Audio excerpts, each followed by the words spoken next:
Fortuner गाडीची social मीडियात चर्चा। आजकाल हगवणे प्रकरणानंतर फॉर्च्युनरमधून उतरलं की संशय येतोय म्हणून गाडीवर लिहिला वेगळा अतुल खुपसे यांनी मजकूर। तशी तर मी मोठ्या घरची राणी, मात्र बदनाम केलं मला हगवणे यांनी। मी फॉर्च्युनर, माझा रुबाबच वेगळा। हगवणे कुटुंबामुळे नावं ठेवू लागलाय गाव सगळं।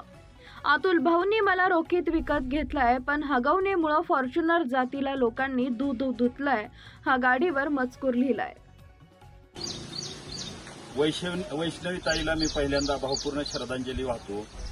एका बाजूनी खूप कष्टातून फॉर्च्युनर सारखी गाडी घेतली। सर्वसामान्याला फॉर्च्युनर गाडी घ्यायची, शेतकऱ्याला गाडी घ्यायची म्हणजे 2-3 वर्ष त्या ठिकाणी पैसा जमा करावा लागतो किंवा बँकेचं लोन करावं लागतं।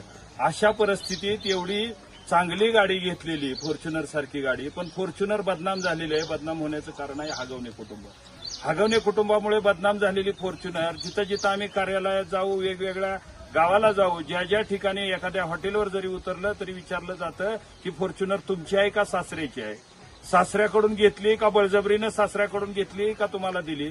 म्हणजे फॉर्च्युनर गाडीला बदनाम केलेलं आहे हे हगवणे कुटुंबामुळं। म्हणून सर्वसामान्य शेतकऱ्यांच्या पोराला आपण मुली दिली, कष्टकऱ्याच्या पोरांना मुली दिल्या तर मुलींचं जीवन इथून पुढे सुखकर होईल आणि हगवण्यासारखी प्रकरणं होणार नाही।